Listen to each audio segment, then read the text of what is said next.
الرحمن الرحيم واتل ما أوحي إليك من كتاب ربك لا مبدل لكلماته ولن تجد من دونه ملتحدا واصبر نفسك مع الذين يدعون ربهم بالغداة والعشي يريدون وجهه ولا تعد عيناك عنهم تريد زينة الحياة الدنيا ولا تطع من أغفلنا قلبه عن ذكرنا واتبع هواه وكان أمره فرطا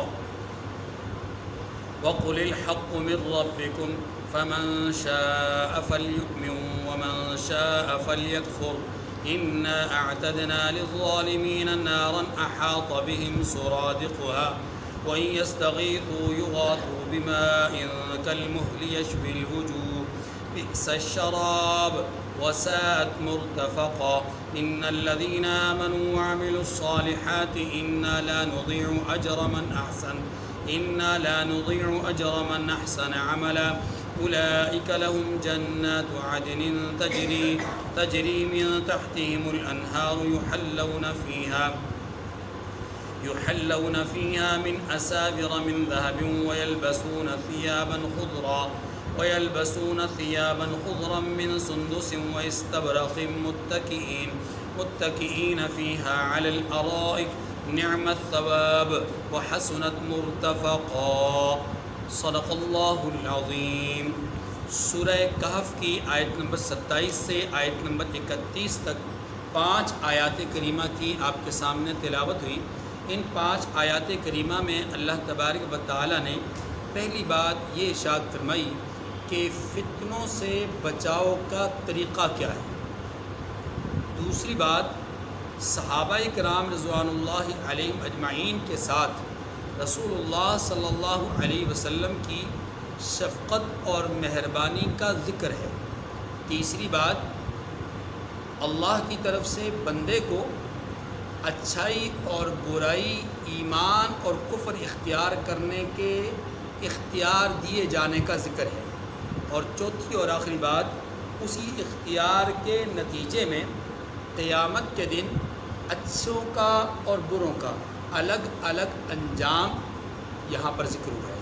تو پہلی بات اللہ تعالیٰ نے ان آیات کریمہ میں جو بیان فرمائی ہے وہ ہے فتنوں سے بچاؤ کا طریقہ۔ اس کے 2 طریقے یہاں پر ان آیات میں بیان ہوئے ہیں۔ یہ نہیں ہے کہ صرف یہی 2 طریقے ہیں، بلکہ ان آیات میں یہ 2 طریقے بیان کیے گئے ہیں۔ پہلا طریقہ یہ ہے کہ قرآن کے ساتھ والہانہ لگاؤ، قرآن فہمی، قرآن کی تلاوت، یہ پہلا طریقہ ہے فتنوں سے بچاؤ کا، کہ قرآن کے ساتھ محبت ہو، قرآن پاک کو پڑھا جائے، قرآن پاک کو سمجھا جائے، اس پر عمل کیا جائے اور اس کی تشہیر اور تبلیغ کے لیے ہر ممکن کوشش کی جائے۔ اگر یہ 5 باتیں، یہ 5 چیزیں انسان کی زندگی میں آ جائیں قرآن پاک کے حوالے سے، تو فتنوں سے بچاؤ کا ایک بہترین طریقہ ہے۔ دوسرا، آپ صلی اللہ علیہ وسلم کی وساطت سے ہمیں یہ بات سمجھائی گئی ہے کہ اچھوں کی صحبت اختیار کرنا یہ بھی فتنے سے بچنے کا بہترین طریقہ ہے۔ اچھوں کی صحبت اختیار کرنا، نیک لوگوں کا ساتھ دینا، نیک لوگوں کے ساتھ اٹھنا بیٹھنا، اچھے لوگوں کی مجلس اختیار کرنا، اچھے لوگوں کے ساتھ اٹھنا بیٹھنا، یہ باتیں جو ہے یہ کیا ہے؟ فتنوں سے بچاؤ کا طریقہ ہیں اور ذریعہ ہے۔ دوسری بات جو بیان ہوئی ہے اس کو پڑھنے سے پہلے ان آیات کریمہ کو پڑھ لیتے ہیں جن سے متعلق یہ بات ہے۔ وَاتْلُ مَا أُوحِيَ إِلَيْكَ مِنْ كِتَابِ رَبِّكَ لَا مُبَدِّلَ لِكَلِمَاتِهِ وَلَن تَجِدَ مِن دُونِهِ مُلْتَحَدًا، اور اپنے پروردگار کی کتاب کو جو آپ کے پاس بھیجی جاتی ہے پڑھتے رہا کرے۔ پڑھتے یہ نہیں کہ پڑھ لیں، نہیں، ایک دفعہ پڑھ لیں نہیں، پڑھتے رہا کرے۔ قرآن کا معنی ہی یہ ہے کہ بار بار پڑھو۔ قرآن کا معنی ہی کیا ہے؟ بار بار۔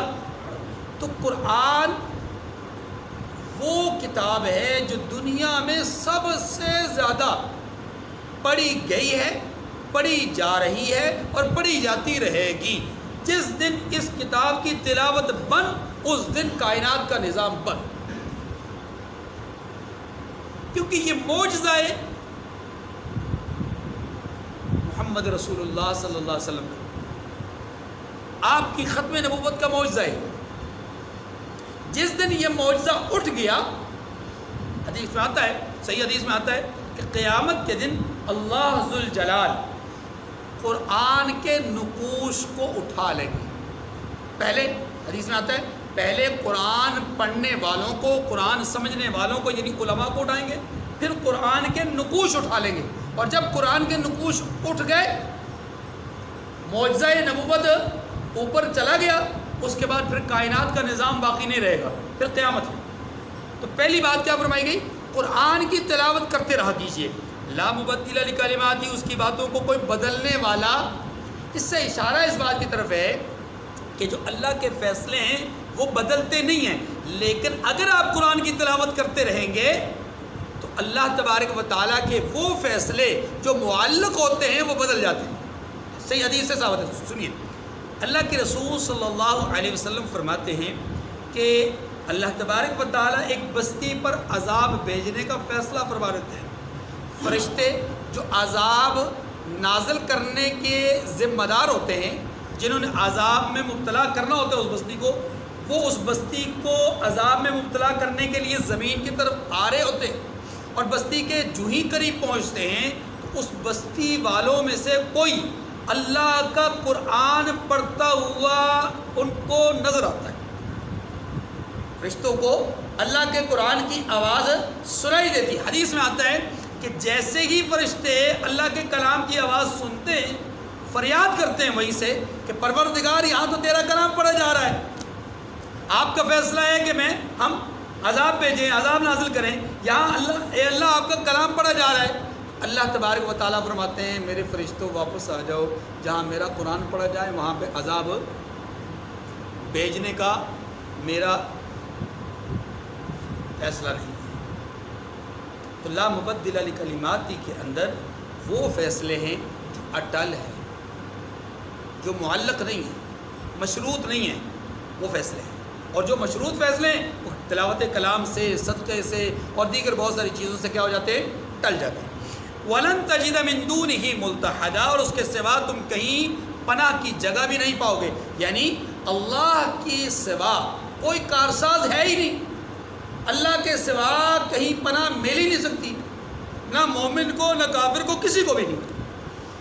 یہ پہلی بات ہو گئی کہ قرآن کی تلاوت سے نجات ملتی ہے، قرآن پاک سے قرآن کی تلاوت سے فتنوں سے نجات ملتی ہے. دوسری بات وَاصْبِرْ نَفْسَكَ مَعَ الَّذِينَ يَدْعُونَ رَبَّهُمْ بِالْغَدَاةِ وَالْعَشِيِّ يُرِيدُونَ وَجْهَهُ. اللہ اکبر. یہ ہے وہ بات. فرمایا کہ صحبت صالح، اچھوں کی صحبت اختیار کرنا. بظاہر یہ نبی صلی اللہ علیہ وسلم کو کہا گیا ہے، لیکن پیغام عام ہے، حکم عام ہے، سب کو کہا گیا. مجھے آپ کو، ہر قرآن کے قاری کو کہا گیا، ہر قرآن پڑھنے والے کو کہا گیا کہ جو اچھے لوگ ہیں ان کی صحبت اختیار کرو. ترجمہ پہلے دیکھ لیجئے. فرمایا جو لوگ صبح و شام اپنے پروردگار کو پکارتے ہیں یعنی یاد کرتے ہیں اور اس کی خوشنودی کے طالب ہیں، ان کے ساتھ صبر کرتے رہیں. ان کے ساتھ صبر کیا مطلب یہ ہے، اس کو ذرا سمجھیے. حضرت عبداللہ ابن ام مکتوم رضی اللہ تعالیٰ عنہ ایک صحابی ہیں. آپ صلی اللہ علیہ وسلم کے پاس کچھ سردار بیٹھے ہوئے ہیں مشرکین مکہ. وہ صحابی تشریف لائے، نابینا تھے، آ رہے ہیں، اور اللہ کے نبی صلی اللہ علیہ وسلم نے ان کو قریب مجلس میں آتے ہوئے دیکھا تو مشرکین کے چہروں پر ناگواری کے اثرات نمایاں ہوئے. آپ صلی اللہ علیہ وسلم بھانپ گئے، آپ نے محسوس کر لیا کہ ان کو اچھا نہیں لگ رہا، تو آپ نے حضرت عبداللہ کو روک لیا کہ عبداللہ بھی کچھ دیر کے بعد آنا. ایسے ہوتا ہے، بہت دفعہ ہوتا ہے. حضرت پاک صلی اللہ علیہ وسلم نے یہ جو بھی کیا بالکل 100% درست کیا، ٹھیک ہے. لیکن اللہ تبارک و تعالیٰ کو اپنے محبوب کا یہ عمل قابل تحسین نہیں لگا، ناپسندیدگی کا اظہار نہیں، قابل تحسین نہیں معلوم ہوا. اللہ تبارک و تعالیٰ نے اپنے حبیب سے فرمایا عبسا وتولی ان جاءہ الاعمی، کہ جب آپ کے پاس ایک اندھا نابینا آیا تو آپ نے اس سے منہ پھیر لیا. اللہ اکبر. وما یدریک لعلہ یزکی، آپ کو کیا پتا کہ وہ تزکیہ قلب چاہتا تھا، آپ کو کیا معلوم کہ وہ دل کی پاکیزگی چاہتا تھا، وہ خلوص نیت کے ساتھ آیا تھا. اور جو آپ کے پاس بیٹھے ہیں ان کے اندر کوئی خلوص نہیں ہے، نبی کی چاہت یہ تھی کہ یہ سردار میرے پاس بیٹھے ہوئے ہیں، ان کو میں کچھ بات کہوں، ان میں سے کچھ بھی اگر ایمان لے آئیں گے تو میرے جو اسلام اور دین کی تبلیغ ہے اس کے لیے آسانیاں پیدا ہو جائیں گی۔ اللہ کے رسول کی چاہت تو یہ تھی، اس سے مقصود آپ کا قطعاً ان کی محبتیں سمیٹنا نہیں تھا، مقصود دین کی تبلیغ ہی تھی، مقصود اشاعت دین ہی تھی۔ اس لیے میں نے کہا حضور کا عمل 100% درست تھا، لیکن اللہ تبارک و تعالیٰ نے ایک پیغام دینا تھا، ایک سبق دینا تھا، اور وہ سبق کیا ہے کہ دلوں کے راز میں جانتا ہوں آپ نہیں جانتے، دلوں کے راز میں جانتا ہوں آپ نہیں جانتے۔ میں جانتا ہوں کہ یہ اندھا نابینا، یہ لڑکھڑاتے ہوئے آنے والا آدمی یہ دل کے اعتبار سے سچا ہے، اور یہ جو آپ کے پاس سوٹ بوٹ ہو کر کے بیٹھے ہوئے ہیں، یہ بڑی پگوں والے اور بڑے جبوں اور دستار والے، ان کے دل پاکیزہ نہیں ہیں، اس لیے وہ طلب لے کر آیا ہے، اور یہ طلب لے کر نہیں، یہ تو دل میں مذاق لے کر آئے ہیں، تنقید کا سوچ کر آئے ہیں۔ ایک بات، اب دوسری بات، اللہ تبارک و تعالیٰ نے اپنے حبیب صلی اللہ علیہ وسلم کی جماعت صحابہ کرام رضوان اللہ علیہم اجمعین کا ایک جگہ پہ تذکرہ کیا ہے، للفقراء المہاجرین الذین اخرجوا من دیارہم واموالہم یبتغون فضلا من اللہ ورضوانا، کہ یہ جو مال غنیمت ہے، صدقات ہیں، یہ کس کے لیے ہیں؟ ان فقراء کے لیے جو مہاجرین ہیں، ان فقراء کے لیے جن کو گھروں سے نکالا گیا ہے، ان فقراء کے لیے جو تنگ دست ہیں۔ اور وہ کون لوگ ہیں؟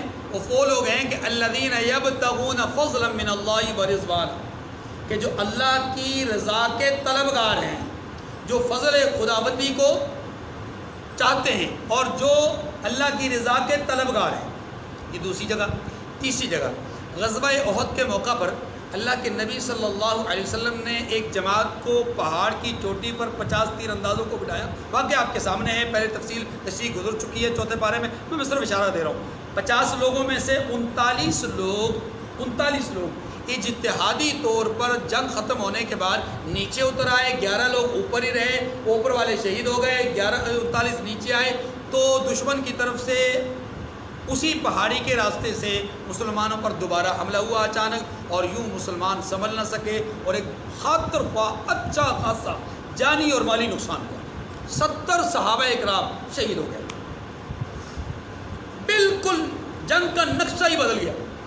لیکن پھر اللہ نے ان کو اسی میدان میں تھوڑی سی اونگ میں مبتلا کیا، اور وہ کیفیت بدلائی، اور وہ پچھلا خوف، رعب، دبدبا اور وہ ساری چیزیں، اچانک حملے کا جو باس باختگی ہے وہ ساری ختم کروائی، اور پھر یہ مستعد ہو کر کے اٹھے، اور اٹھ کر کے انہوں نے دشمن کا پیچھا کیا اور دشمن کو بھاگنے پہ مجبور کر دیا۔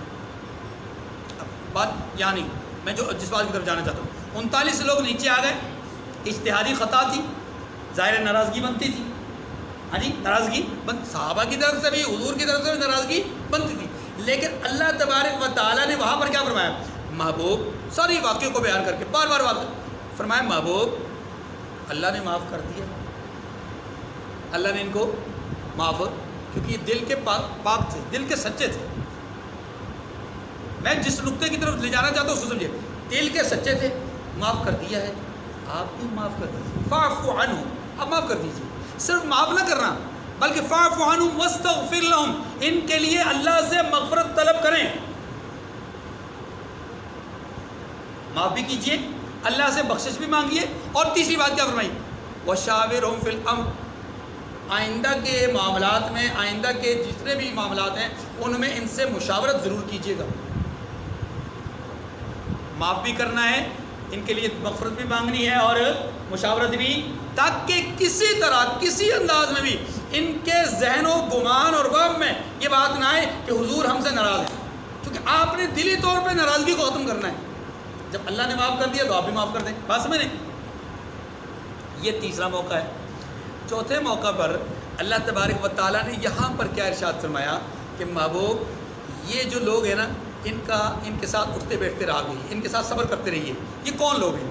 یہ وہ لوگ ہیں کہ جو فقر و فاقہ کا شکار ہیں، لباس اچھا نہیں ہے، قیمتی قسم کی گھڑیاں نہیں پہن رکھی، اچھی قسم کی پوشاک نہیں ہے، پہننے کے لیے اچھا قسم کا جو ہے وہ جوتے نہیں ہیں، پگ اوپر اچھی نہیں ہے، بعضوں کے کپڑے پھٹے ہوئے، بعضوں کی حالت ایسی کہ جسمانی طور پر لاغر، کمزور، فقر و فاقہ کی وجہ سے، لیکن درباری رسالت میں پورے جذبے، شوق، لگن اور محبت کے ساتھ بیٹھتے ہیں، حضور کی بات کو سنتے ہیں، اور جو سنتے ہیں اس پر عمل کرتے ہیں۔ خلوص دل کا عالم یہ ہے کہ اگر کوئی ان میں سے غیر حاضر کسی وجہ سے ہو جاتا ہے تو وہ فوری طور پر آنے کے بعد اپنے ساتھیوں میں سے پوچھتا ہے کہ یار اللہ کے نبی نے کیا بات کہی تھی، میں نہیں تھا، اب مجھے بتائیں آج کے درس میں، آج کے پیغام میں کیا بات ہوئی ہے۔ وہ سارے احوال ان کے سامنے رکھتے ہیں۔ یہ بات سمجھ آ رہی ہے؟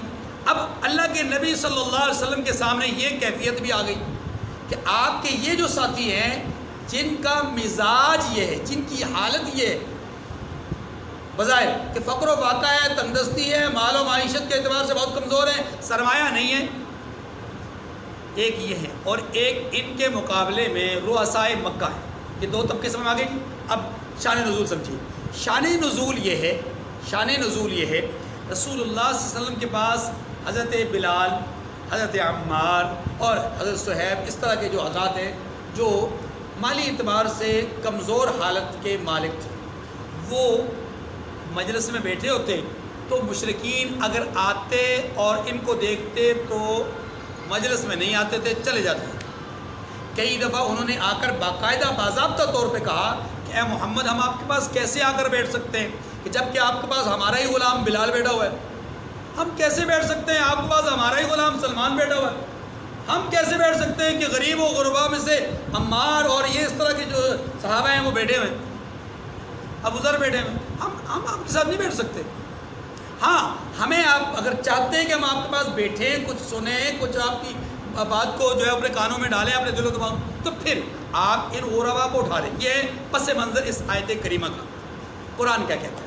قرآن کہتا ہے محبوب ایک طرف یہ غربا ہے، ایک طرف وہ امرا ہے، ایک طرف وہ ہیں کہ جن کے دل اجلے ہیں، دوسری طرف وہ ہیں کہ جن کے دلوں میں غلاظت ہے، ایک طرف وہ ہیں کہ جن کے جذبے سننے کے ہی نہیں ہیں بلکہ عمل کے جذبے سے بیٹھ رہے ہیں، اور دوسرے وہ ہیں کہ جو تنقید کی نگاہ سے بیٹھ رہے ہیں، ایک وہ ہیں جو عاجزی اور انکساری کا پیکر ہیں، دوسرے وہ ہیں جو تکبر سے بھرے ہوئے ہیں، ایک وہ ہے کہ جو جنت کے خواہش مند ہیں، دوسرے وہ ہیں کہ جو آپ کی بتائی ہوئی آخرت کی ساری باتوں کا انکار کرنے والے ہیں، ایک وہ ہیں کہ جن کو آپ کی بات پہ یقین ہے، دوسرے وہ ہیں کہ جنہیں آپ کی بات پہ یقین ہی نہیں ہے، ایک وہ ہیں جو قرآن کو سچا مانتے، دوسرے وہ ہیں جو قرآن کو مانتے ہی نہیں ہیں۔ تو محبوب ہماری رائے، ہمارا فیصلہ، ہمارا حکم یہ ہے کہ آپ ان کے ساتھ رہیے، ان کے ساتھ نہیں۔ یوں تو بظاہر آثار یہی ہیں کہ اگر آپ ان کو اپنے ساتھ بٹھائیں، ان کے ساتھ اٹھیں بیٹھیں، ان کے ساتھ معاملات کریں، جیسا کہ بہت سارے لوگ آج کے دور میں بھی بہت سارے ایسے لوگ ہیں جو صاحبان علم ہیں، طارق بھائی، جو صاحبان علم، علماء، میں علماء کی بات کر رہا ہوں، کئی علماء ایسے ہیں جنہوں نے ٹھیکہ لیا ہوا ہے کہ میں ہی دنیا میں دین کا داعی ہوں، لہذا ہر ایرے غیرے کے پاس اٹھیں گے، بیٹھیں گے، ان کو چومیں گے، ان کو چاٹیں گے، ان کی پیشانیوں پہ بوسے دیں گے، ہاں جی، چاہے وہ دنیا کا غلیظ ترین کافر کیوں نہ ہو۔ کیسے ہو سکتا ہے بھائی، کیسے ممکن ہے کہ ایک آدمی حضرت ابوبکر صدیق کو کافر کہتا ہو، مرتد کہتا ہو، زندیق کہتا ہو، منافق کہتا ہو، اور وہ ان کو غاصب کہتا ہو، ان کو تو وہ اچھا نہ سمجھے، اور مولانا اسلم صاحب کو، اور مولانا فلاں صاحب کو، اور مولانا فلاں صاحب کو، فلاں مفتی صاحب کو، فلاں شیخ کو، فلاں جو محدث کو، فلاں فقیہ کو وہ چومے بھی، چاٹے بھی، اور کہے کہ جناب آپ تو بڑی متقی ہستی ہیں۔ کروڑوں مفتی، کروڑوں محدث، کروڑوں فقیہ، کروڑوں امام سیدنا ابوبکر صدیق کی جوتی کی خاک کے برابر نہیں ہو سکتے۔ مولوی اچھا ہو گیا، ابوبکر صدیق رضی اللہ عنہ مرتد اور کافر ہو گیا، یہ کیسے ممکن ہے؟ معلوم یہ ہو کہ معاملہ گڑبڑ ہے، کیونکہ ابوبکر تو وہ ہیں کہ جو زکوٰۃ، تو زکوٰۃ ہے، زکوٰۃ میں دیے جانے والے اونٹ، ان کے گلے میں موجود رسی، اگر اس رسی کا بھی کوئی انکار کرے تو ابوبکر صدیق رضی اللہ عنہ نے کہا میں جہاد کروں گا۔ حضور کے زمانے میں رسی دی جاتی تھی ساتھ، تو اب بھی دی جائے گی، اگر رسی کا بھی کوئی انکار کرے گا تو، اور چلے اب بات کہیں اور نکل جائے گی۔ خلاصہ یہ ہے اللہ نے اپنے حبیب سے فرمایا کہ محبوب ان کے ساتھ رہیے جن کے دل پاکیزہ ہیں، ان کے ساتھ نہ رہیے جن کے دل کالے ہیں، اندروں بھی کالے، دوتوں بھی کالے، باہروں بھی کالے، چہرے بھی کالے، ہر چیز کالے. ہاں جی، اس لیے ان کا ساتھ مت دیجیے، ان کا ساتھ دیجیے جو حق والے ہیں. وَاصْبِرْ نَفْسَكَ مَعَ الَّذِينَ يَدْعُونَ رَبَّهُمْ بِالْغَدَاةِ وَالْعَشِيِّ يُرِيدُونَ وَجْهَهُ. تو دوسری بات کیا فرمائی؟ فرمایا صحبت صالح اختیار کیجیے، فطروں سے بچ جائیں گے. یاد رکھیے صحبت صالح انسان کو نجات دیتی ہے. آپ امام شافعی رحمۃ اللہ علیہ کا ایک شعر عربی میں ہے، سن لیجئے اور اس سے اندازہ کیجئے کہ صحبت صالح کا کتنا زیادہ انسان کی زندگی پر اثر ہے. امام شافعی رحمۃ اللہ علیہ ایک شعر فرماتے ہیں صحبت کیا کہتے ہیں کہ میں سچوں کے ساتھ یا اچھوں کے ساتھ محبت کرتا ہوں، اس لیے نہیں کہ میں خود اچھا ہوں. وہ کہتے ہیں اس لیے نہیں کہ میں خود صالح ہوں، بلکہ اس لیے کہ ان کے ساتھ محبت کے نتیجے میں اللہ مجھے اچھا بنا دیں گے. کیا کہتے ہیں؟ احب الصالحین ولست منہم، میں صالحین سے محبت کرتا ہوں، ولست منہم، حالانکہ میں ان میں سے ہوں نہیں. یہ امام شافعی رحمۃ اللہ علیہ فرماتے ہیں ہم جیسے لاکھوں نہیں کروڑوں نمازی، پکے نمازی اگر درجے اور رتبے کے اعتبار سے دیکھے جائیں تو امام شافعی رحمۃ اللہ علیہ کے قدموں کے خاک کے برابر بھی نہیں ہے. وقت کے ولی اللہ، محدث، فقیہ، وہ کیا کہتے ہیں؟ میں خود صالحین میں سے نہیں ہوں لیکن صالحین سے محبت کرتا ہوں. کیوں؟ لعل اللہ یرزقنی صلاحا، شاید کہ اللہ مجھے صالح بنا دے. اس لیے فارسی کا مقولہ ہے کہ صحبت صالح ترا صالح کنت و صحبت طالح ترا طالح کنت. اچھوں کی صحبت انسان کو اچھا بناتی ہے، بروں کی صحبت انسان کو برا بناتی ہے. تو رحمت دو عالم صلی اللہ علیہ وسلم کی وساطت سے امت کو کہا گیا کہ اچھوں کی صحبت اختیار کرو، اور حضور کو بھی کہا گیا کہ محبوب آپ اپنے ان غربا، ان مساکین اور ان فقر و واقع کے شکار جو ساتھی ہیں جن کے دل میں اخلاص ہے، ان کا ساتھ دیتے رہیے، ان پر شفقت کرتے رہیے. اور حضور نے بھی پھر کمال شفقت کی ہے، حضور نے پھر کمال شفقت کی ہے. اندازہ کیجئے، ایک دفعہ حضرت ابراہیم، حضرت اسماعیل، حضرت عیسیٰ علیہ السلام کی دعاؤں کا ذکر حضور کے سامنے آ گیا، آیات آ گئی تو اللہ کے رسول صلی اللہ علیہ وسلم کی آنکھوں سے بے اختیار آنسو نکل آئے، بے اختیار آنسو نکل آئے. اللہ اکبر. اللہ پاک نے اپنے حبیب صلی اللہ علیہ وسلم کی اس حالت کو دیکھا تو فوری طور پہ جبرائیل کو بھیجا کہ جبرائیل جاؤ، جا کر محمد صلی اللہ علیہ وسلم سے پوچھو کہ کیا ماجرا ہے، کیوں رو رہے ہیں. حالانکہ اللہ سب کچھ جانتے ہیں. آ کر کے پوچھا تو اللہ کے رسول نے فرمایا کہ مجھے میری امت کے خطا کار گناہ گار یاد آ گئے. اللہ نے پتہ کیا پھر فرمایا اب میرے محبوب سے کہہ دیجئے کہ دو چیزیں ہیں، ایک یہ کہ آپ کی آدھی امت کی بخشش کر دوں اسی موقع پر، ابھی بخشش کر دوں، اور دوسرا یہ ہے کہ آپشن آپ کو دعا کا اختیار دوں، آپ جو مانگیں گے وہ ملے گا. اللہ کے رسول نے کیا فرمایا؟ حضرت عبداللہ بن عمر ابن عاص رضی اللہ تعالیٰ کہتے ہیں میں چشمدید گواہ ہوں اس واقعے کا. اللہ کے نبی صلی اللہ علیہ وسلم نے فرمایا کہ اے جبرائیل، مجھے آدھی امت کی بخشش نہیں چاہیے، مجھے اختیار چاہیے تو میں دعا مانگوں، کیونکہ میں میری نظر میں ساری امت ہے. اللہ اکبر. اندازہ کیجیے شفقت کا یہ عالم. راہ چلتے ہوئے ایک جگہ پر آپ نے اپنی سواری کو روکا، اترے، 2 رکعت نماز پڑھی، لمبی نماز پڑھنے کے بعد دعائیں مانگی، اور دعا مانگتے ہیں، اٹھتے ہیں تو آپ کا چہرہ انور آنسوؤں سے تر ہے، داڑھی آنسوؤں سے تر ہے. حضرت عبداللہ بن عمر رضی اللہ عنہ پوچھتے ہیں کہ یا رسول اللہ، یہ کون سا مقام ہے، کون سی جگہ ہے، کون سے متبرک مقام ہے، مقدس جگہ ہے؟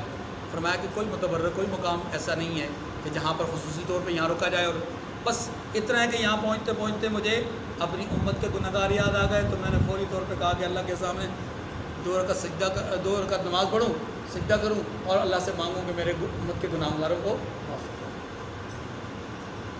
امت کے ساتھ بڑی شفقت کرنے لگی، اس نے بڑی مہربانیوں کا معاملہ کیا. چلیے وَاصْبِرْ نَفْسَكَ مَعَ الَّذِينَ يَدْعُونَ رَبَّهُمْ بِالْغَدَاةِ وَالْعَشِيِّ يُرِيدُونَ وَجْهَهُ وَلَا تَعْدُ عَيْنَاكَ عَنْهُمْ. اچھا جی، دوسری بات یہاں سے تیسری بات سمجھ لیجیے. اس آیت کریمہ میں ایک سبق یہ ملا ہے کہ اللہ اپنے محبوب کی خود تربیت فرماتے ہیں. نبی کی تربیت کون کرتا ہے؟ انسان نہیں کر سکتا. نبی کی تربیت کون کرتا ہے؟ اللہ تربیت کرتے ہیں. دوسری بات یہاں سے اس آیت کریمہ سے اب مزید یہ معلوم ہو، دوسرا سبق یہ معلوم ہوتا ہے کہ محبوب کو کہا گیا ہے کہ آپ اچھوں کی صحبت اختیار کیجئے، اچھوں کا ساتھ دیجئے. اچھے کون ہیں یہ بات معلوم ہوتی ہے. اچھے وہ لوگ ہیں جن کے اندر دو کوالٹیز ہوں، دو صفات ہوں. ایک صفت یہ ہے کہ اللہ کو یاد کرتے ہوں، یدعون ربهم بالغداۃ والعشی، اللہ کو صبح و شام یاد کرنے والے ہوں، اللہ کی یاد سے غافل.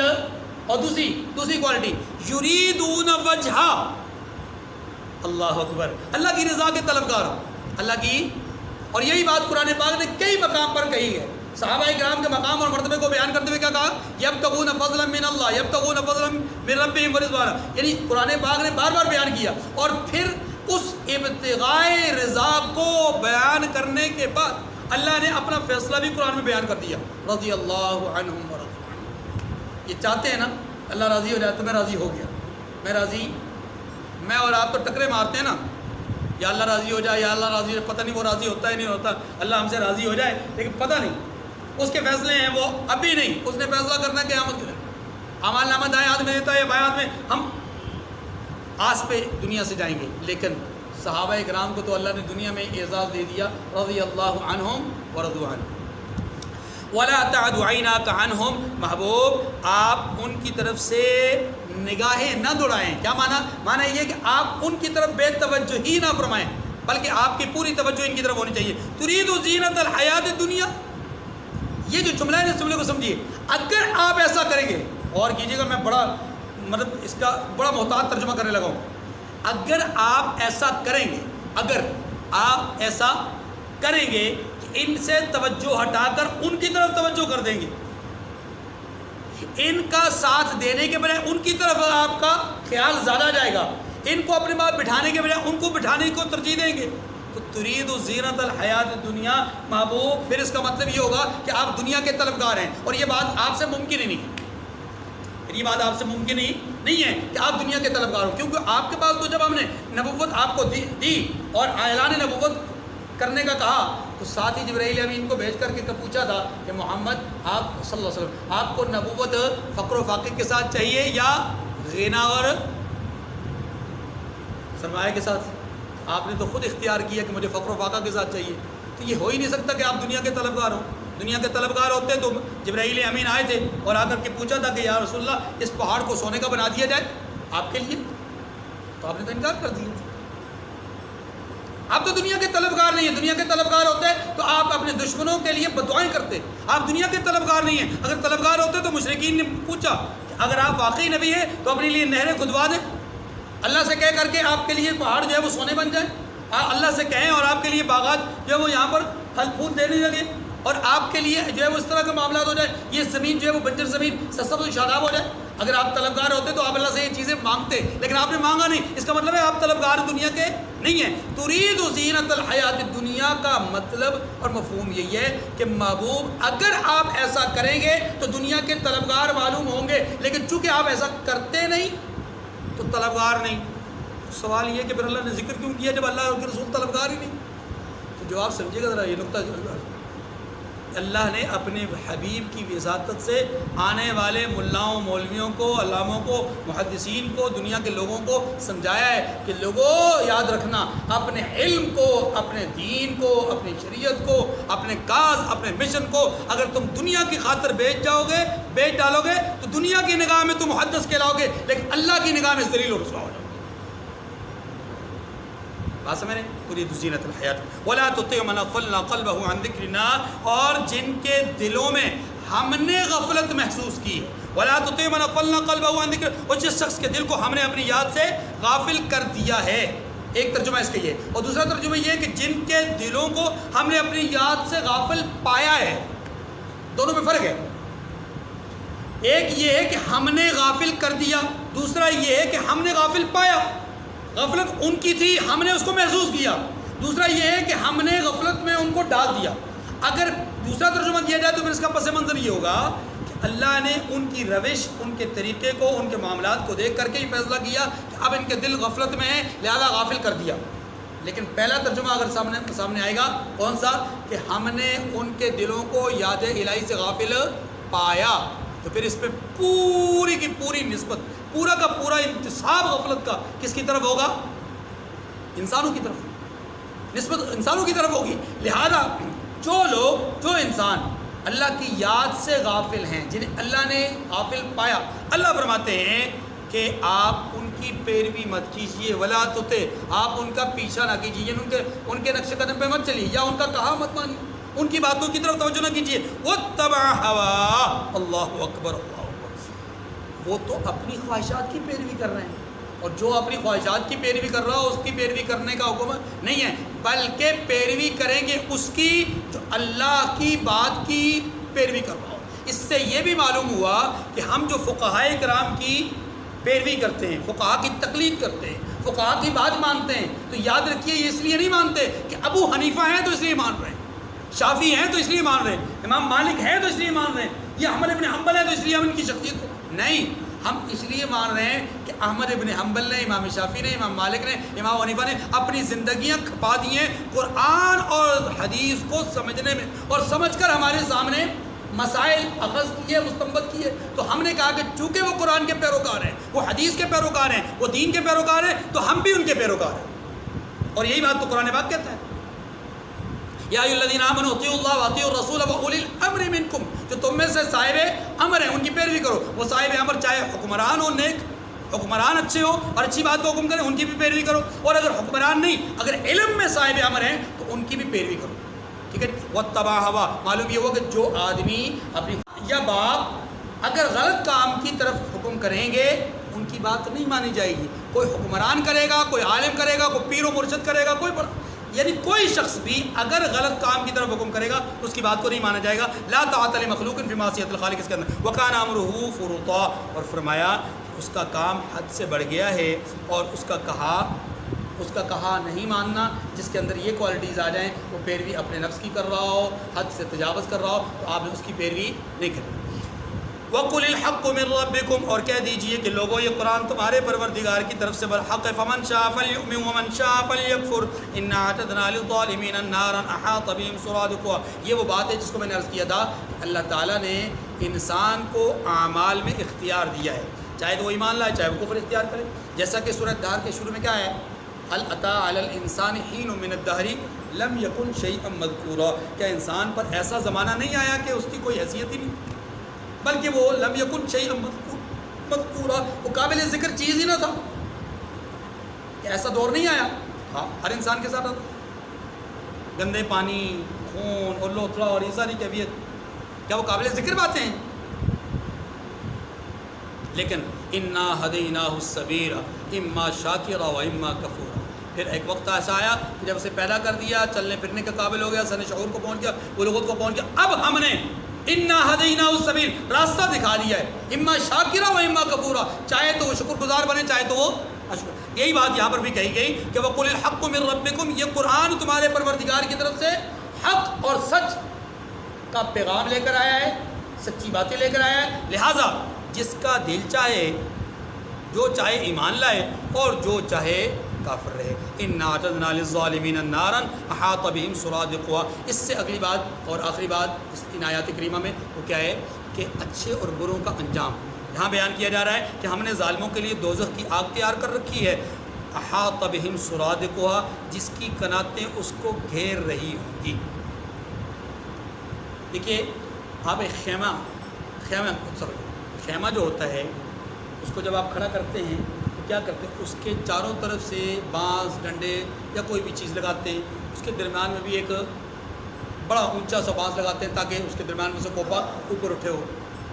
اب وہ جو خیمہ ہوتا ہے اس کے ارد گرد آپ جانتے ہیں کہ یہ ایک بانس ہوتی ہے، اگر آپ کو بڑا اس طرح کا پنڈال بنائیں تو آپ اس کے ارد گرد اس کو بچانے کے لیے یا اس کو ڈانپنے کے لیے کیا کرتے ہیں، ادھر ایک کنات، پھر دوسری کنات، پھر تیسری کنات، پھر ایسے مختلف کناتیں لگتے ہیں تاکہ آپ کا پورا وہ جو پنڈال ہے وہ کیا ہو جائے، پردے میں آ جائے، کور ہو جائے، اور باہر کے جتنے بھی معاملات ہیں وہ اندر وہ ڈسٹرب نہ کریں، اور اندر کے معاملات باہر کی چیزوں کو ڈسٹرب، یہی ہوتا ہے نا، کور کرنے کا مقصد یہ ہوتا ہے۔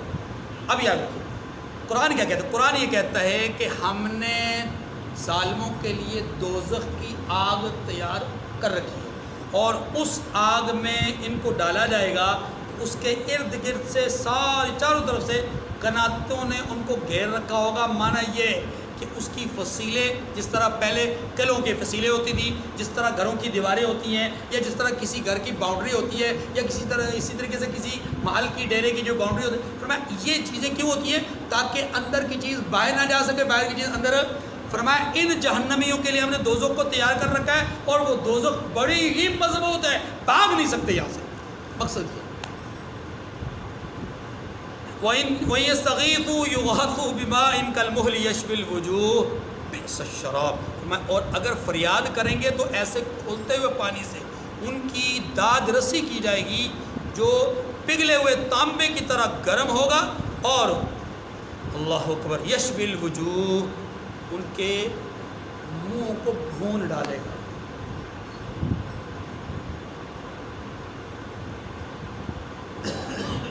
بئس الشراب. فرمایا پینے کے اعتبار سے یہ پانی بہت برا ہے. کیسا برا ہے؟ کھولتا ہوا پانی ہے، پیپ ہے، خون ہے، مطلب ایسی حالت ہے کہ جس کو انسان بیان نہیں کر سکتا. وساعت مرتفقہ.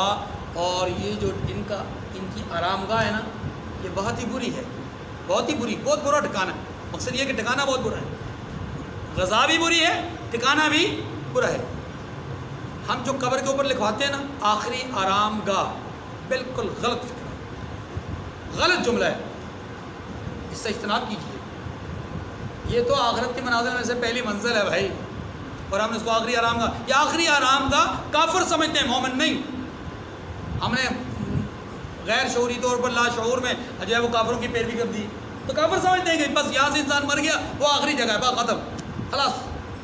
اگلی بات ان الذين امنوا وعملوا الصالحات انا لا نضيع اجر من احسن عملا. فرمایا جو ایمان لائے وہ کام بھی نیک کرتے رہے تو ہم نیک کام کرنے والوں کا اجر ضائع نہیں کرتے. نیک کام کرنے والوں کا اجر، یہ بڑا زبردست اصول ہے. کیا مطلب ہوا؟ سوال پیدا ہوتا ہے کہ کیا یہودی اگر اس دنیا میں کوئی پانی کا کنواں کھود کر کے لوگوں کے لیے رفاع عامہ کے لیے، کیا اس کا عمل ضائع ہو جائے گا؟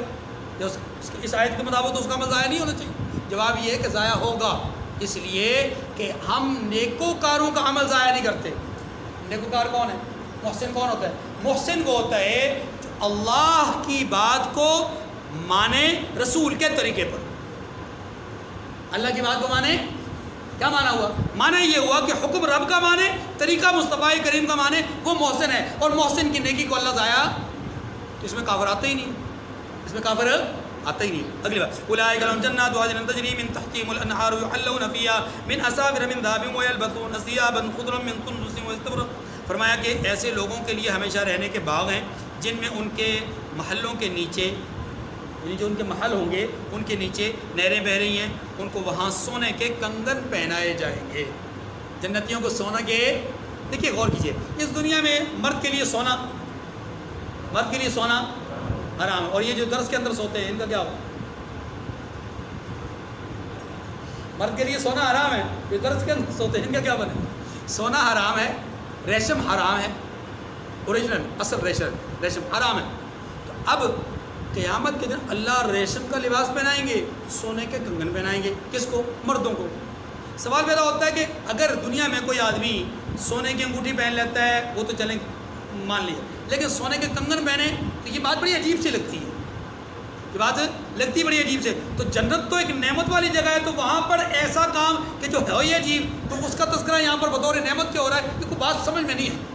جواب یہ ہے کہ جناب آپ کو نہیں سمجھ آئی اس لیے کہ آپ کا دور، آپ کے حالات کچھ اور ہے. آپ ذرا ماضی میں دیکھ لیجئے نا، مغلیہ دور میں بادشاہوں کو دیکھ لیجئے، اس سے پہلے کے بادشاہوں کو دیکھ لیجئے، حضور علیہ السلام کی بعثت سے پہلے بادشاہوں کو دیکھ لیجئے، فرعون کی کارکردگی کو، اس کے زمانے کو دیکھ لیجئے، نمرود کو دیکھیے. بڑے بڑے جو بادشاہ تھے ان کے تو جناب سر پہ تاج ہوتے تھے، ہاتھوں میں کنگن ہوتے تھے، ان کے گلے میں بھی سونا ہوتا تھا، ہاں جی. اور سونے کے وہ جو ہے وہ اس طرح کے بیرنگ قسم کی جو ہے وہ چیزیں وہ اپنا پہنتے تھے. آج بھی جو لوگ زیادہ سے زیادہ بڑے سے بڑے سرمایہ دار ہوتے ہیں ان کے گلے میں آپ دیکھیں بڑا موٹی قسم کی چین ہوگی، کس کی؟ سونے کی. اور ان کے ہاتھ میں بھی چین ہوگی، کس کی؟ اب یہ چین پہنی جا رہی ہے آج کے دور میں، جس کو وہ بریسلٹ کہتے ہیں، کیا کہتے ہیں آج جس کو وہ عورتوں کو بھی پہناتے ہیں اور سرمایہ دار خود بھی پہنتے ہیں. اب آج کے دور میں اس کو کنورٹ کر دیا گیا اس کنگن کو ان چیزوں میں. تو یاد رکھیے اس سے معلوم یہ ہوا کہ اس زمانے کے اعتبار سے، محل کے اعتبار سے، مقام کے اعتبار سے، چونکہ اس دنیا کے اندر رہتے ہوئے بڑے بڑے بادشاہوں نے سونے کے کنگن پہنے. ایران جب فتح ہوا، ایران جب کسریٰ جب ہلاک ہوا تو اس کے بعد ان کا جو مال غنیمت کیا تو اس کے سونے کے کنگن تھے جس کی بشارت رسول اللہ صلی اللہ علیہ وسلم نے کئی سال پہلے حضرت سراقہ ابن مالک کو دی تھی کہ اے سراقہ اس وقت کا کیا عالم ہوگا جب آپ کے ہاتھ میں کسریٰ کے سونے کے محلات سے آئے ہوئے 2 کنگن پہنائے جائیں گے. عمر بن خطاب رضی اللہ عنہ نے اس وقت جب وہ کنگن دیکھے تو فوری طور پہ آواز دی اینا سراقہ ابن مالک، سراقہ ابن مالک کہاں ہے؟ کہا جی وہ تو گھر پہ، بلاؤ. جب ان کو بلایا گیا کہا اپنا ہاتھ آگے کیجیے، ہاتھ آگے کیا، ان کے ہاتھ میں 2 سونے کے کنگن پہنا دیجیے اور فرمایا کہ یہ رسول اللہ کی بشارت پوری. اس سے معلوم یہ ہوا کہ بادشاہ پہنا کرتے تھے. تو قیامت کے دن چونکہ ہر جنتی بادشاہ ہے، سمجھیے گا ذرا، ہر جنتی کیا ہے؟ بادشاہ. اس لیے ہر جنتی کو وہاں سونے کے کنگن پہنائے جائیں گے. یہی بات یہاں پر کہی گئی ہے یحلون فیہا من اساور، وہاں سونے کے کنگن پہنائے جائیں گے. اللہ اکبر. ویلبسون ثیابا، اور باریک دیبا اور اطلس کے سبز کپڑے پہنا کریں گے. معنی یہ ہوا کہ ریشم کے خوبصورت شاندار قسم کے ہرے رنگ کے کپڑے پہنیں گے. وَإِسْتَبْرَقٍ مُتَّقِئِينَ فِيهَا عَلَى الْأَرَائِكِ، اور پھر فرمایا متقین علی الارائک، تختوں پر تکیے لگا کر بیٹھے ہوئے. بادشاہ ہوتا ہے تخت پر بیٹھا ہوتا ہے. تمہاری جنت میں ہر جنتی ایسے تخت پر بیٹھا ہو. نعم الثواب، ان کے بارے میں کیا کہا تھا؟ بئس الشراب، ان کا پانی انتہائی برا ہے. یہاں کیا کہا؟ نعم الثواب، ان کا اجر بہت اچھا ہے.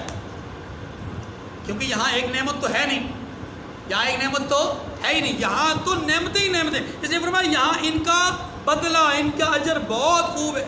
وحسنت مرتفقا، اور ان کا ٹھکانہ اور آرام گاہ بھی کیا ہی بہترین. اعوذ باللہ من الشیطان الرجیم، بسم اللہ الرحمن الرحیم. واضرب لهم مثل الرجلين جعلنا لأحدهما جنتين من أعناب وحففناهما بنخل وجعلنا بينهما زرعا كلتا الجنتين آتت أكلها ولم تظلم منه شيئا وفجرنا خلالهما نهرا وكان له ثمر فقال لصاحبه وهو يحاوره أنا أكثر منك مالا وأعز نفرا ودخل جنته وهو ظالم لنفسه قال ما أظن أن تبيد هذه أبدا وما أظن الساعة قائمة ولئن رددت إلى ربي لأجدن خيرا منها منقلبا. قال له صاحبه وهو يحاوره أكفرت بالذي خلقك من تراب ثم من نطفة ثم سواك رجلا لكن هو الله ربي ولا أشرك بربي أحدا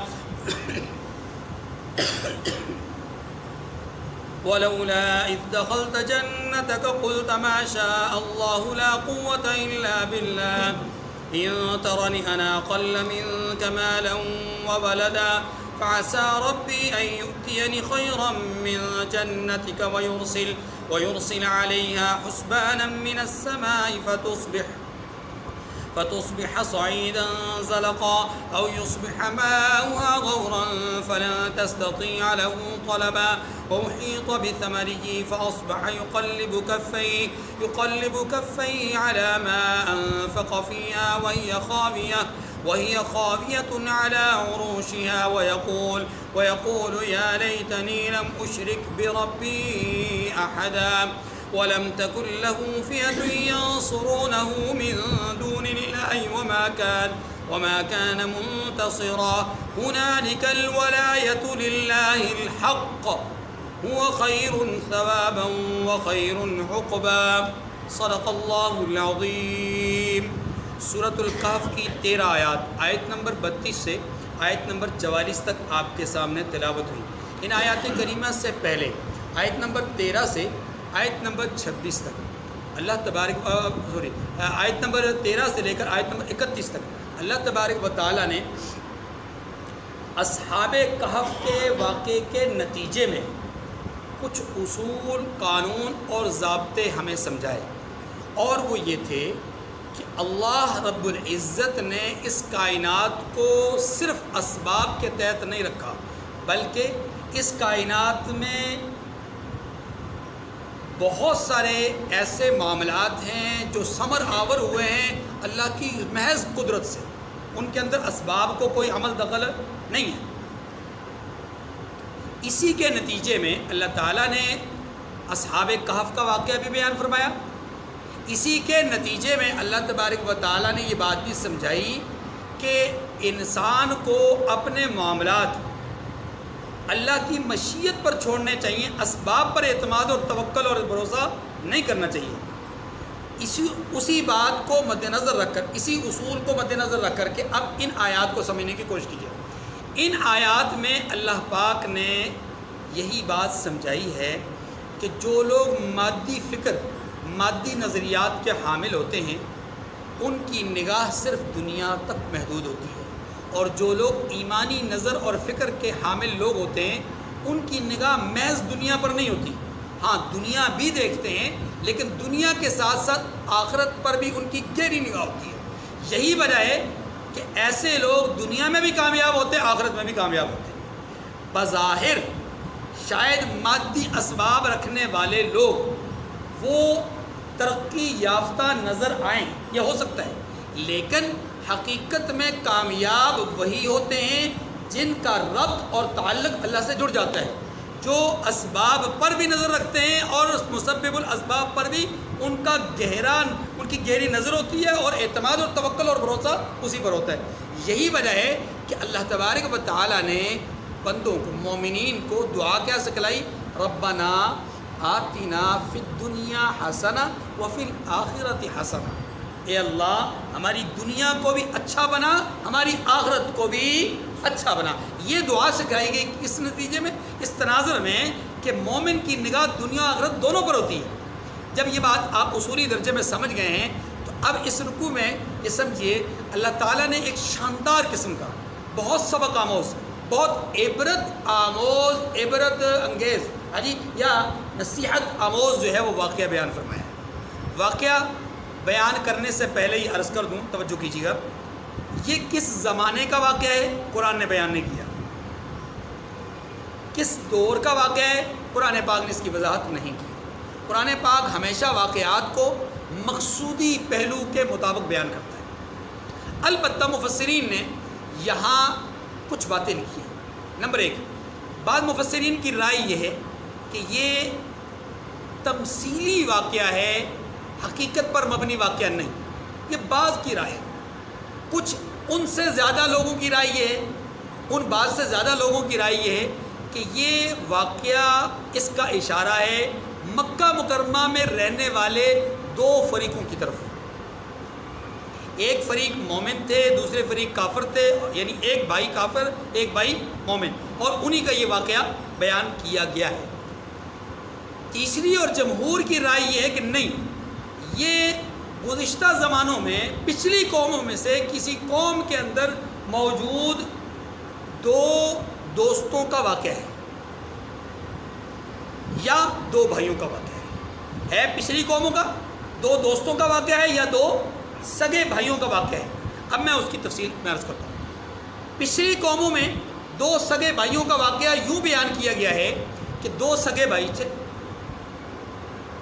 باپ مر گیا، دونوں کو بطور وراثت 4,000 دینار وراثت ملی۔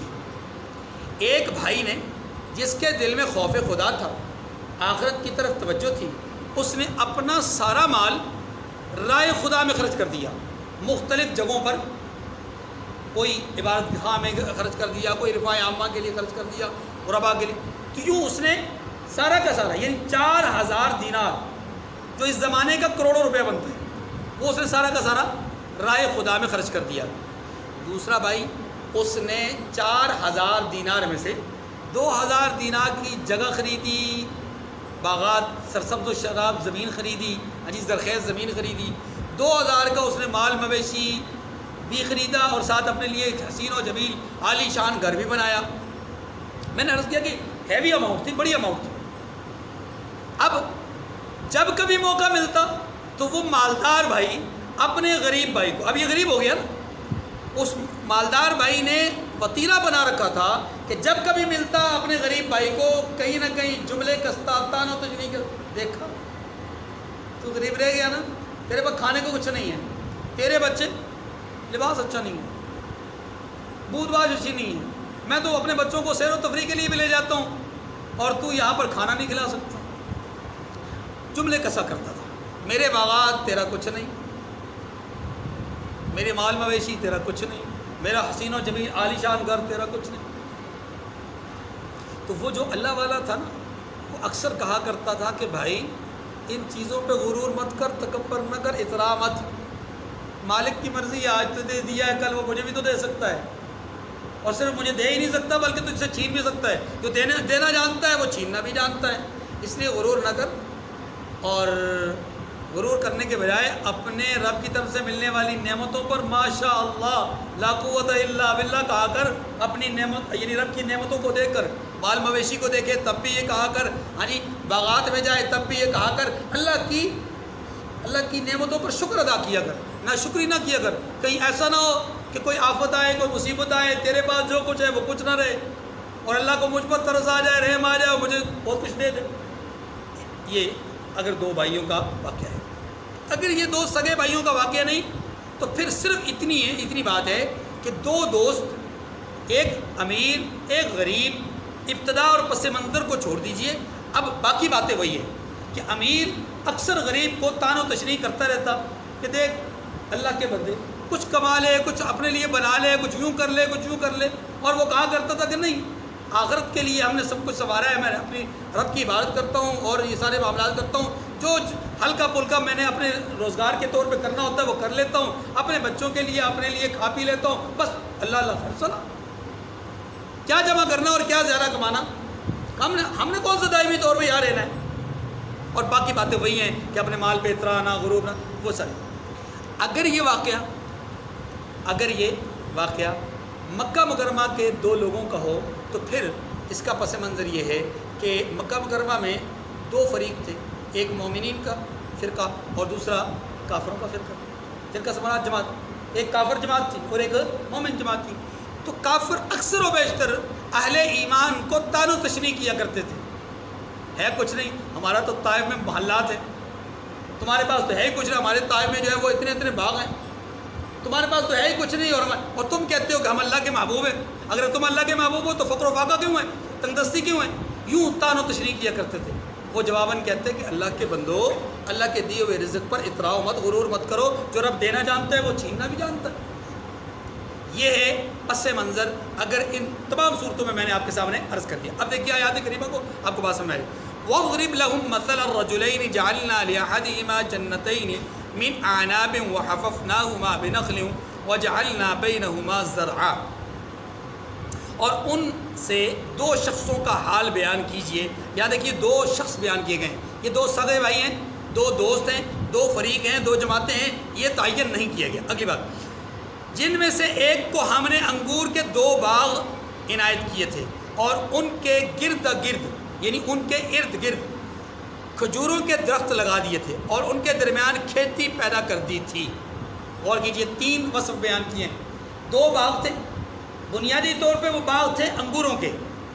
ان انگوروں کی حفاظت کے لیے اللہ تبارک و تعالیٰ نے اس کے دل میں بات ڈالی, یا اللہ نے اپنی طرف سے خود ہی فیصلے کے تحت وہ باغ جس کے اندر کھجوریں اپنا انگور ہی انگور تھے, چھپر کے اوپر, آپ جانتے ہیں نا انگور چھپروں کے اوپر, ان کے زبردست قسم کے باغ, دو باغ, ان کے ارد گرد اللہ تعالیٰ نے کھجوروں کے درخت اگا دیے اور ان کی ایک لمبی لائن لگا دی.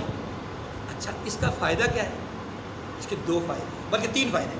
ایک فائدہ, پہلا فائدہ یہ کہ یہ جو لمبی لائن کے کھجور کے درخت لگے ہوئے, ادھر بھی درمیان میں انگور کے چھتے ہیں اور انگور کے چھپر ہیں, اس کا پہلا فائدہ یہ ہے کہ باہر سے تند و تیز ہوا آئے, وہ اس کے لیے رکاوٹ بن جاتی ہے. کون؟ کھجور کے درخت. یوں اس کا چھپر جلدی اکھڑے گا نہیں۔ دوسرا فائدہ، خوبصورت نظر آتے ہیں، خوبصورتی میں بہت اضافہ ہے۔ اور تیسرا ایک اہم ترین فائدہ، اور وہ یہ کہ کھجور کے درخت خود پھل دیتے ہیں۔ اب اسے دو قسم کا پھل مل رہا ہے، ایک انگور کا پھل بھی اور دوسرا کھجور کا پھل بھی، دیکھنے میں بھی خوبصورت لگتے ہیں اور اس کا چھپر بھی بچا ہوا ہے۔ اللہ تعالیٰ نے اس انداز میں اس کا نقشہ کھینچا ہے۔ اب آپ اپنے تصور میں ایک بات لائیے کہ اللہ نے حسین و جمیل خوبصورت قسم کا ایک نہیں 2 باغ اس کو دیے، اسی جیسے 2 باغ۔ اچھا، پھر یہ 3 وصف بیان کرنے کے بعد اپنا چوتھا وصف فرمایا کلتا الجنتین آتت کلہا ولم تظلم منہ شیئا وفجرنا خلالہما نہرا۔ دونوں باغ کثرت سے پھل لاتے تھے، دونوں باغوں میں خوب پھل ہوتا تھا، یہ چوتھا وصف آگے۔ اور اس کی پیداوار میں کسی طرح کی کمی نہ ہوتی تھی، یعنی ہر سال پھل خوب ملتا تھا۔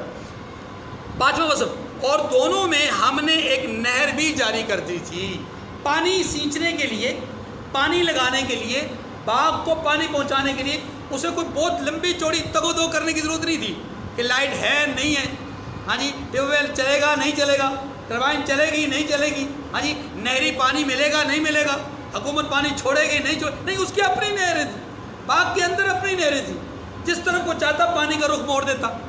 یوں اللہ تبارک و تعالیٰ نے 5 اوصاف بیان کیے، 5 اوصاف بیان کیے کس کے؟ اس کی نہروں کے۔ میں نے اسی لیے جملہ کہا ہے کہ آپ اپنے تصور میں ان دونوں باغوں کی خوبصورتی کا جو ایک انتہائی حسن، جو انتہائی قسم کا اپنا خوبصورت منظر آپ اپنے ذہن میں تصور کر سکتے ہیں، وہ آپ تصور کیجئے۔ قرآن پاک کہتا ہے وہ حسین و جمیل، خوبصورت، نہایت شاندار قسم کے باغ تھے۔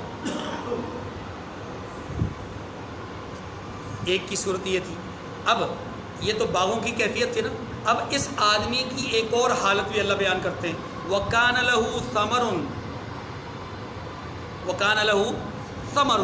اس آدمی کو اللہ تبارک و تعالیٰ نے اپنی نعمتوں سے صرف یہاں ہی مالا مال نہیں کیا تھا، بلکہ وَكَانَ لَهُ ثَمَرٌ کے 2 معنی۔ ایک معنی یہ ہے کہ ان پھلوں کے علاوہ، یعنی انگور اور کھجور کے پھلوں کے علاوہ اور بھی پھل اللہ تبارک و تعالیٰ نے دے رکھے تھے، یا یوں کہہ لیجئے کہ اس کی پارٹ ٹائم دوسری بھی جابس تھیں جہاں پر یہ ارننگ کیا کرتا، جہاں سے یہ ارننگ کیا کرتا تھا۔ وسائل زندگی اس کے بہت زیادہ تھے، ایک معنی۔ دوسرا معنی یہ کہ وَكَانَ لَهُ ثَمَرٌ، کہ اللہ تبارک و تعالیٰ نے اس کو اولاد، اس کو سونا، اس کو چاندی، اس کو گھر، اس کو عیاشی اور اس کو خوب راحت کے لیے سارا جو سہولیات اللہ تبارک و تعالیٰ ایک سرمایہ دار کو ایک پرتعیش زندگی کے لیے دیتے ہیں، وہ اس کو دے رکھی تھی۔ وہ ایک پرتعیش زندگی گزار رہا تھا، اولاد بھی ہو، مال بھی ہو، سونا بھی ہو، چاندی بھی ہو، ادھر سے باغات بھی پھل دے رہے ہیں، وہ تو دوسرے کاروبار بھی ہیں، اگر ایک کاروبار سے کمی بھی ہوتی بھی ہے تو دوسری طرف سے سلسلہ چلتا رہتا۔ اچھا، اب یہاں تک آپ بات سمجھ گئے؟ اب میں یہاں روکوں گا۔ یہ بھائی یا یہ دوست یا یہ فریق، یہ جماعت اپنے غریب ساتھی کو، بھائی کو، دوست کو، جماعت کو تان و تشریح کرتے رہتے ہیں، اور اس کی جو تبلیغ تھی، اس کی طرف سے جو اللہ کی نعمتوں کے حوالے سے گفتگو تھی، وہ آپ کو میں نے بتا دی۔ اب ہوا کیا؟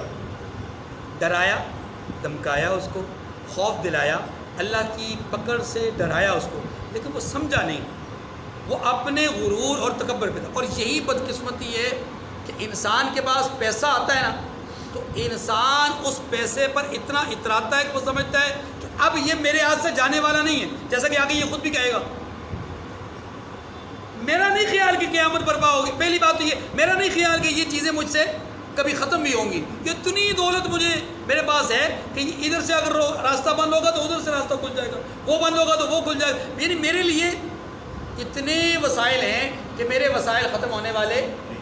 ایک تو یہ ہے۔ دوسرا، اس نے آخرت کے حوالے سے نظریہ یہ بیان کیا کہ بھائی تو کہتا ہے کہ آخرت ہے، آخرت ہے، آخرت ہے۔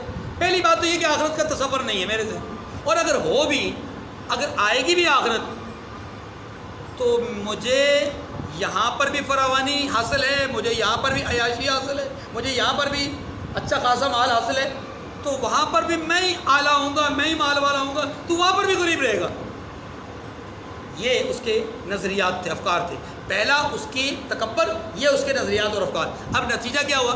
نتیجہ یہ ہوا کہ ان آیات میں اللہ تبارک و تعالیٰ نے آگے بیان فرمایا کہ رات کی تاریکی تھی اور پھل اپنے جوبن پہ آ چکا تھا، صبح پھل وصول کرنا تھا۔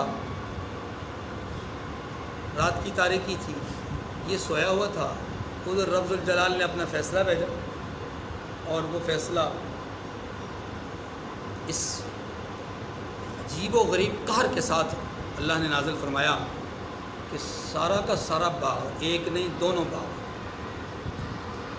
ان کے انگور، وہ ساری کی ساری بیلیں نیچے، چھپر اوپر، کھجور کے درخت ٹوٹ پھوٹ کا شکار، اور اس کے پاس زمین میں چٹیل میدان کے سوا کچھ نہیں۔ اور شان الہی یہ ہے، اس کے علاوہ، ان دو باغوں کے علاوہ دوسرے لوگوں کے حالات ایسے نہیں تھے۔ دوسرے لوگوں کی طرف ایسے حالات، ان کا پھل، ان کے درخت، ان کی ساری چیزیں اپنی جگہ پہ موجود ہیں۔ گویا آندھی نے، طوفان نے، آسمانی بجلی نے، آسمانی کڑک نے، فیصلہ خداوندی نے، قہر الہی نے صرف ان کو دیکھا اور کسی کو نہیں دیکھا۔ اب جب صبح یہ گیا مزدوروں کو لے کر کے، لوگوں کو لے کر کے کہ میں اپنا پھل اتاروں، اور جا کر کے کیا دیکھتا ہے کہ چٹیل میدان ہے، سر پہ ہاتھ رکھا، واویلا شروع کر دیا، یہ میرے ساتھ کیا ہو گیا؟ دوست کو خبر ملی، بھائی کو خبر ملی، وہ آیا، اس نے کہا کہ دیکھو میں تمہیں نہ کہا کرتا تھا۔ اب اس کفِ افسوس ملنے لگا، کاش کہ میں اس وقت تکبر نہ کرتا، کاش کہ میں غرور نہ کرتا، یا لیتنی لم اشرک بربی احدا، کاش کہ میں رب کے ساتھ شرک نہ کرتا۔ شرک کیا تھا؟ وہ شرک یہی تھا، اسباب پر اعتماد کیا اس نے، اپنے وسائل کو سب کچھ سمجھا اور اللہ کو بھول گیا، اور اسی چیز سے وہ ڈرایا کرتا تھا کہ اسباب پر بھروسہ مت کر، مسبب الاسباب پہ نظر کر۔ اب دیکھیں، فقال لصاحبہ وهو يحاوره انا اکثر منك مالا واعز نفرا۔ اب اس کے تکبر کی بات شروع، فرمایا جب کہ وہ اپنے دوست سے باتیں کر رہا تھا، کہنے لگا کہ میں تم سے مال و دولت میں بھی زیادہ ہوں اور جتھے اور جماعت کے لحاظ سے بھی زیادہ عزت والا ہوں۔ یہ خواہ سگا بھائی ہو، دوست ہو، جماعت ہو، فریق ہو، ساری صورتیں آپ ذہن میں رکھ لیجیے گا۔ اور یہ ضروری نہیں کہ یہ باغ کے اندر ہی ہے، یہ باتیں باغ کے اندر ہو رہی نہیں، تصور یہ ہے، خیال یہ آتا ہے کہ شاید یہ باغ میں چل رہے تھے تو یہ بات ہو رہی نہیں، ضروری نہیں ہے، ہو سکتا ہے کسی مجلس میں، کسی نشست میں، کسی جگہ پہ ایسا ہو، بات چیت چل رہی ہو۔ اور اکثر ایسا ہوتا ہے جو دولت مند لوگ ہوتے ہیں نا، دنیا کے ساز و سامان سے لیس لوگ ہوتے ہیں، وہ اکثر و بیشتر کسی غریب دوست، بھائی، رشتہ دار کو جب کبھی ملتے ہیں نا، اسی طرح کی بات کرتے ہیں کہ تیرا کچھ نہیں بن سکتا، تجھے خیال ہی نہیں آگے بڑھنے کا، تو ترقی نہیں کرنا چاہتا۔ ایک طرف یہ خیال ہوتا ہے، اور اگر میں 3-4 دفعہ اگر وہ غریب آدمی، اس کا کوئی چیک لگ جائے اور وہ کچھ ترقی کر جائے تو پھر مالدار کی نگاہیں پھٹی کی پھٹی رہ جاتی ہیں اور سوچو بچار میں لگ جاتا ہے یہ کیسے یہاں تک پہنچ گیا، یہ تو اس قابل ہی نہیں تھا۔ بس میں نے یہ بڑا المیہ ہے۔ چلیے، وہ يحاوره انا اکثر منك مالا واعز نفرا، کہنے لگا کہ میں تم سے مال و دولت میں بھی اور جتے میں بھی زیادہ ہوں۔ ودخل جنته وهو ظالم لنفسه، اللہ اکبر۔ اور اسی حالت میں وہ اپنے باغ میں داخل ہوا کہ خود پر ظلم کرنے والا تھا، یعنی خود پر ظلم کرتے ہوئے وہ باغ میں داخل ہوا، تکبر کرتے، غرور کرتے ہوئے۔ قال ما اظن ان تبید هذه ابدا، کہنے لگا کہ میں نہیں خیال کرتا کہ یہ باغ کبھی تباہ ہوگا، میرا خیال یہ کہ ہمیشہ رہے گا۔ وما اظن الساعة قائمة، اور نہ ہی یہ خیال کرتا ہوں کہ قیامت برپا ہوگی، یعنی قیامت میں برپا ہونے والی نہیں۔ اب اگلی بات کہتا ہے وَلَئِن رُدِدتُّ إِلَىٰ رَبِّي لَأَجِدَنَّ خَيْرًا مِّنْهَا مُنْقَلَبًا، اول تو قیامت ہوگی نہیں، اور اگر میں اپنے رب کی طرف لوٹایا بھی جاؤں، یعنی قیامت برپا ہو بھی جائے، تو وہاں ضرور اس سے اچھی جگہ پاؤں گا۔ یعنی گویا کہ اللہ پر لازم ہے کہ اس نے مجھے یہاں اچھا رکھا ہے تو وہاں پر بھی اچھا رکھے. یہی معنی نکلا نا. قرآن پاک نے سورہ فجر میں بڑا عجیب نقشہ کھینچا ہے انسانی فطرت اور جبلت کا. فَأَمَّا الْإِنسَانُ إِذَا مَا ابْتَلَاهُ رَبُّهُ فَأَكْرَمَهُ وَنَعَمَهُ فَيَقُولُ رَبِّي أَكْرَمَنِ. انسان کی حالت یہ ہے کہ جب اللہ اس کو آزمائش میں مبتلا کرتے ہیں اس طور پر اسے نعمتیں سے مالا مال کرتے ہیں, اکرام و اعزاز سے نوازتے ہیں, تو پتہ کیا کہتے ہیں؟ فَيَقُولُ رَبِّي أَكْرَمَنِ. میرے رب نے میرا اکرام کیا ہے. یوں نہیں کہتا کہ میرے رب نے مجھ پر فضل کیا ہے. کہنا یہ چاہیے کہ اللہ تو نے مجھ پر فضل کیا ہے, بلکہ کہتا کیا کہ میرے رب نے میرا اکرام کیا. اور اکرام کس کو کہتے ہیں؟ کہ جو چھوٹا بڑے کے لیے, یا یوں کہہ لیجئے, اس کو بھی چھوٹے بڑے کو نہ سمجھے, بلکہ آپ یوں کہہ لیجئے کہ جو حقدار ہو, جو عزت کا حقدار ہو, اس کو عزت دی جائے تو یہ اکرام ہوتا ہے. جو عزت کا حقدار ہو اس کو ایک عزت دی جائے تو بندہ رب کے سامنے کہاں عزت کا حقدار ہے, لیکن وہ کہتا ہے کہ میں عزت کا حقدار تھا. اچھا, اب فطرت اور جبلت کیا ہے؟ اسی آدمی کو اللہ فرماتے ہیں وَأَمَّا إِذَا مَا ابْتَلَاهُ فَقَدَرَ عَلَيْهِ رِزْقَهُ. اگر اسی آدمی کو جو اپنے رب کے بارے میں کہتا ہے کہ میرے رب نے میرا اعزاز و اکرام کیا, اگر اس سے نعمتوں کو چھین لیا جائے تو فَيَقُولُ رَبِّي أَهَانَنِ. تب پتہ کیا کہتا ہے؟ جملہ یہ کہتا ہے میرے رب نے میری توہین کی ہے. یہ ہے جبلت, یہ ہے عادت. اب یہاں پر بھی اسی جبلت کے مالک اور اسی جبلت کے حامل شخص کا تذکرہ ہو رہا ہے. کہتا ہے کہ اول تو قیامت ہوگی نہیں, ہو گئی تو میں امید کرتا ہوں کہ وہاں پر میں اس سے زیادہ بہتر ہوں گا. کیا مطلب؟ مطلب یہ کہ میں اس کا حقدار ہوں, میں اس کا. اللہ اکبر. اللہ پاک فرماتے ہیں قال له صاحبه وهو يحاوره اكفرت بالذي خلقك من تراب ثم من نطفة ثم سواك رجلا. تو اس کا دوست جو اس سے گفتگو کر رہا تھا کہنے لگا کیا تم اس رب سے کفر کرتے ہو یا اس رب کا انکار کرتے ہو جس نے تمہیں مٹی سے پیدا کیا, یعنی آدم علیہ السلام کو, پھر نطفے سے, یعنی اب جو موجودہ صورت ہے, پھر تمہیں پورا مرد بنایا, یعنی پیدا کر کے چھوڑ نہیں دیا, تسلسل کے ساتھ تدبیر اللہ فرماتے رہے. لَكِنَّهُ اللَّهُ رَبِّي وَلَا أُشْرِكُ بِرَبِّي أَحَدًا. مگر میں تو یہ کہتا ہوں کہ اللہ ہی میرا پروردگار, اور میں اپنے پروردگار کے ساتھ کسی کو شریک نہیں کرتا. یہ وہ نصیحت کرنے والا دوست اس کو نصیحت کر رہا ہے. یہ نصیحت کر دی. اب نصیحت کی دوسری بات, وَلَوْلَا إِذْ دَخَلْتَ جَنَّتَكَ قُلْتَ مَا شَاءَ اللَّهُ لَا قُوَّةَ إِلَّا بِاللَّهِ. اور بھلا جب تم اپنے باغ میں داخل ہوئے تو تم نے ما شاء اللہ لا قوت الا باللہ کیوں نہ کہا؟ ان ترانی انا اقل منک مالا وولدا. اگر تم مجھے مال و اولاد میں اپنے سے کم تر دیکھتے ہو تو کوئی عجب کی اور تعجب کی بات نہیں. فعسى ربی ان یؤتینی خیرا من جنتک. عجب نہیں کہ میرا پروردگار مجھے تمہارے باغ سے بہتر عطا کرے. ویرسل علی حسبانا من السماء فتصبح صعیدا زلقا. اور اس باغ پر, یعنی جس پر تم اترا رہے ہو, آسمان سے آفت بھیج دے تو وہ صاف میدان ہو جائے. او یصبح ماؤها غورا فلن تستطيع له طلبا. یا اس کی نہر کا پانی گہرا ہو جائے تو پھر تم اسے نہ لا سکو. باغ کو سینچا جاتا ہے پانی سے. اول تو اللہ باغ کو ہی مٹا دیں, ختم کر دیں, یہ بھی ممکن ہے, تم بچانے کی تاب نہیں لا سکتے. اور اگر باغ اپنی جگہ پر رہے, یہ بھی تو ہو سکتا ہے اللہ اس کے نہر کے پانی کو گہرا کر دے, زمین اس کو سک کر لے, اور پھر اسے تم واپس نہ لا سکو. سورہ ملک میں اللہ تبارک و تعالیٰ نے آخری آدمی کا فرمایا قل ارأیتم ان اصبح ماؤکم غورا فمن یأتیکم بماء معین. لوگو, محبوب آپ ان سے کہیے, لوگو اگر تمہارا رب تمہارے نہروں میں, تمہارے اپنے کیا کنوؤں میں, یا تمہارے ان سمندروں میں, دریاؤں میں جو پانی تمہیں نظر آ رہا ہے, اس پانی کو گہری زمین میں لے جائے, یا زمین کی گہرائی میں لے جائے, ان چشموں کے پانی کو, ان کنوؤں کو, ان تالابوں کو, ان دریاؤں کو, سمندروں کو پھر سے کون بھرے گا؟ زمین سے پانی کیسے نکالو گے؟ اللہ کے نظام کو چیلنج نہیں کرنا چاہیے. پر یہ بات بھائی نے اور دوست نے سمجھائی. درمیان میں اس نے ایک نصیحت کی کہ جب تم ایسا کیوں نہیں کرتے کہ جب باغات میں آؤ, اللہ کی نعمتوں کو دیکھو تو ماشاء اللہ لا قوت الا باللہ کہہ دو. بڑے عجیب جملے ہیں. رسول کائنات صلی اللہ علیہ وسلم نے ایک دن صحابہ کرام سے فرمایا کہ اے میرے صحابہ, کیا میں تمہیں جنت اور عرش کے خزانوں میں سے خزانہ نہ بتاؤں؟ پھر خود ہی فرمایا کہ ما شاء اللہ لا قوت الا باللہ، یہ جنت اور عرش کے خزانوں میں سے خزانہ ہے۔ پھر آپ نے ایک موقع پر یہ بھی ارشاد فرمایا، دوسرے موقع پر، کہ جو شخص کسی نعمت کو خرید کر، دیکھ کر، وصول کر کے، لے کر کے ما شاء اللہ لا قوت الا باللہ پڑھتا ہے، اللہ رب العزت اس کو حوادثات سے، مصائب سے، مشکلات سے اور تنگیوں سے بچاتے ہیں۔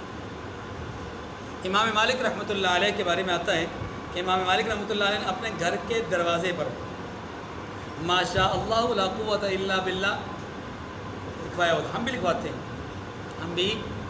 ہم میں سے جو سود خور ہوتے ہیں بھائی لکھتے ہیں ھذا من فضل ربی، میرے رب کا فضل ہے۔ رشوت خور ساری زندگی رشوت والی ڈیوٹی کر کے اور خوب پیسہ کما کر کے بڑے بیریا ٹاؤن میں بڑا گھر بنا کر کے بھائی لکھتے ہیں ھذا من فضل ربی، یہ میرے رب کا فضل ہے۔ امام مالک رحمۃ اللہ علیہ بہت بڑے فقیر تھے، اللہ والے تھے، باہر لکھوایا ہوتا ھذا ما شاء اللہ لا قوت الا باللہ۔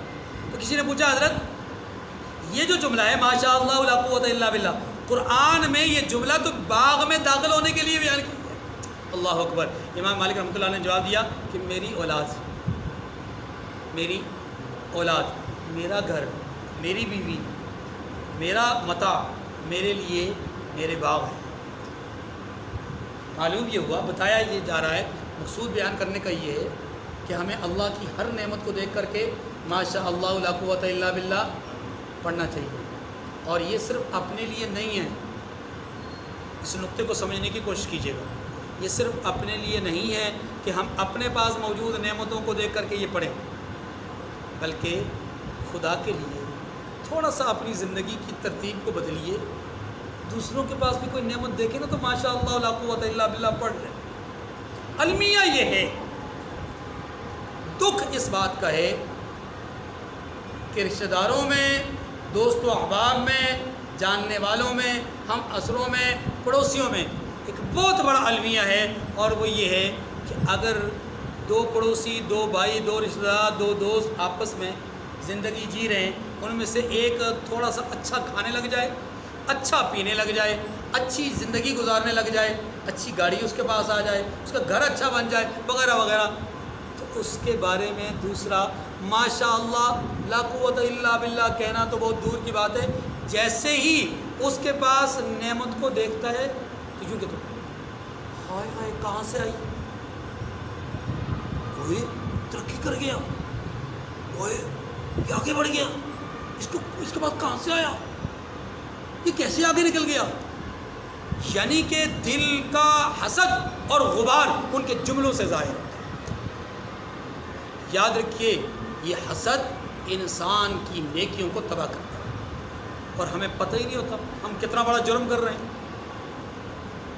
اس لیے کوشش کیجئے کہ جب کبھی کسی کے پاس اللہ کی نعمت دیکھیں تو جیسے اپنے لیے پسند کرتے ہیں کہ میرے پاس نعمت ہو تو میں اس پہ ماشاءاللہ بار بار پڑھتا رہوں، ایسے ہی دوسروں کے پاس بھی اللہ کی نعمت دیکھیں تو شکر ادا کیا کریں، ماشاءاللہ کہا کریں۔ اللہ تبارک و تعالیٰ یہ شکریہ ادا کرنا آپ کے حق میں بہتر کر دے گا۔